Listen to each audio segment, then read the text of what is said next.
اور فرمایا تم میری اطاعت کرو جب تک میں اللہ اور اس کے رسول کی اطاعت کروں. ہمیں ایک پیمانہ عطا فرما دیا جناب امیر المومنین حضرت ابوبکر صدیق رضی اللہ تعالیٰ نے کہ لوگوں میں تمہارا حاکم بنایا گیا ہوں حاکم، مگر تم نے میری اطاعت اس وقت تک کرنی ہے جب تک میں اللہ اور اس کے رسول کی اطاعت کرتا ہوں. تو پتا چلا کہ جب میں اللہ اور اس کے رسول کی اطاعت کو چھوڑ دوں تم میری اطاعت کو چھوڑ دینا. مگر وہ تو اپنے رب کی اطاعت کرنے والے تھے اور اپنے محبوب جن کے وہ عاشق اکبر ٹھہرے وہ اس محمد عربی تاجدار ختم نبوت کی غلامی کا دم بننے والے تھے. یہ کیسے ہو سکتا ہے کہ حضرت ابوبکر صدیق خدا کی اطاعت کو چھوڑ دے؟ اور یہ کیسے ہو سکتا ہے کہ عاشق اکبر اپنے محبوب تاجدار ختم نبوت کی غلامی اور ان کی اطاعت کو چھوڑ دے؟ یہ نہیں ہو سکتا، نہ بھائی نہ. فرمایا پھر اے لوگوں جب میں تمہارا حاکم بنا دیا گیا ہوں، اب ریاست مدینہ ہے، اب دین تک پر ہے. یہ جو بار بار آپ بات سنتے ہیں وہ دین تک پر لاؤ، دین تک پر لاؤ، دین تک پر لاؤ. جب دین تک پر تھا تو اس وقت مسلمان کی یہ شان تھی. ہر کوئی چاہے گا کہ میں شان سے جینا چاہتا ہوں.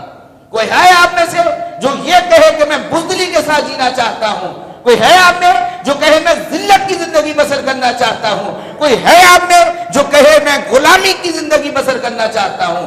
آپ میں سے ہر کوئی کہے گا میں عزت سے جینا چاہتا ہوں، میں عزت سے مرنا چاہتا ہوں. یہی بات ہے نا، یہی بات ہے نا، یہی بات ہے نا.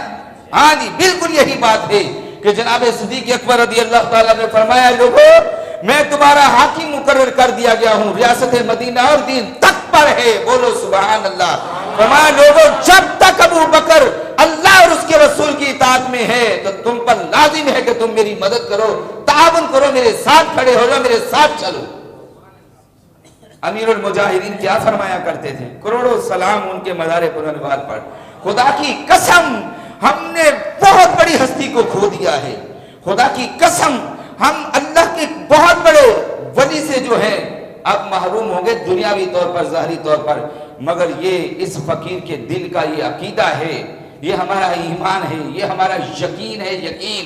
یقین ہے، اس میں کوئی شک نہیں ہے، اس شک کی گنجائش بھی نہیں ہے کہ اللہ پاک نے اپنے فضل سے اور اپنے محبوب کے صدقے تاجدار ختم نبوت صلی اللہ علیہ وسلم کے اور ان کے غلاموں کے صدقے اللہ پاک نے حضرت امیر المجاہدین رحمت اللہ تعالی علیہ کو بہت زیادہ روحانی قوت عطا فرمائی ہے. بہت زیادہ روحانی قوت. وہ اب بھی ہماری مدد فرمائیں گے. ولی جب دنیا سے جاتا ہے نا تو پردہ فرمانے کے بعد اس کی طاقت میں اور اضافہ ہو جاتا ہے. ہمارا عقیدہ، ہمارا ایمان یہ ہے کہ ہمارے محبوب قائد کی جو روحانی طاقت ہے وہ ہمارے ساتھ ہے، وہ ہمارے ساتھ ہے. ان کی تعلیمات ہمارے ساتھ ہے، ان کے ویڈیوز پروگرام ہمارے پاس ہے، ان کے آڈیوز پروگرام ہمارے پاس ہے، ان کی تعلیمات ہمارے پاس ہے. اس شمع نے سینکڑوں، ہزاروں، لاکھوں، کروڑوں شمعیں روشن فرما دی ہے. انشاءاللہ اس کی برکت سے پاکستان میں دین ضرور تک پر آئے گا.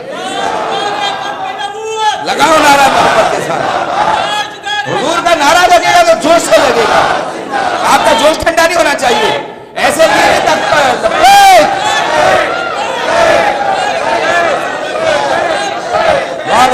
سبحان تاجدار ختم نبوت. جب اتنا عشق بڑا ماحول ہے تو پھر لگاؤ نعرہ آیا آیا. یہ ضرب لگاؤ دشمن کے سینے کے اوپر. دین ایسے آیا آیا جی آیا آیا آیا آیا آیا آیا دین آیا. دین آئے گا تخت پر انشاءاللہ. دین تخت پر آئے گا انشاءاللہ.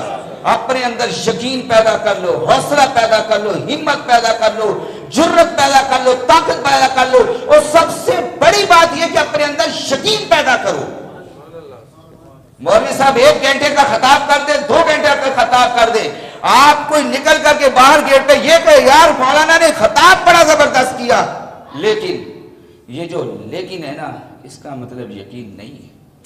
کیوں آپ صاحب خدا کی قسم اگر اتنی بڑی کوئی بھی منبر رسول پر خطاب کر رہا ہو، سنی عالم کوئی بھی اپنے جوش و جذبے کے ساتھ اللہ اور اس کے رسول کا بیان سنا رہا ہو، وہ سارا بیان عاشق سنے، پھر باہر جا کے کہے بیان بہت اچھا تھا لیکن یہ اگر لیکن بول دینا تو سمجھو یہ یقین کی منزلوں پر نہیں پہنچا ہے.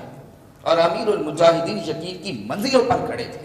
ان کو جب کوئی کہتا تھا نا یا امیر المجاہدین حضور بات یہ ہے کہ ہم گیرٹ بلڈر کے خلاف نکلے ہیں، اس نے جو خاکے بنانے کی اشاعت کرنے کے جو اعلان کیا ہے، اب ہم نکل تو پڑے ہیں اسلام آباد کی جانب لاہور سے، حضور جہنم کے پل کے اوپر اب ہمیں روک لیا گیا ہے، ادھر بھی پانی ہے ادھر بھی پانی ہے، ادھر اگر اور پیچھے سے بھی ناکہ بندی ہو چکی ہے، آگے سے بھی کنٹینر لگ چکے ہیں اور چاروں طرف سے آپ کو گھیر لیا ہے، ادھر دائیں بائیں آپ کی موت ہے، آگے پیچھے آپ کی گرفتاری ہے، گرفتاری کی کوئی مزاحمت ہے، مداحمت ہے تو کوئی شیلنگ کوئی فائرنگ ہے، کیونکہ یہ بے رحم بے دل لوگ آسرا تو کرتے نہیں ہیں، یہ تو آسرا کرتے نہیں ہیں.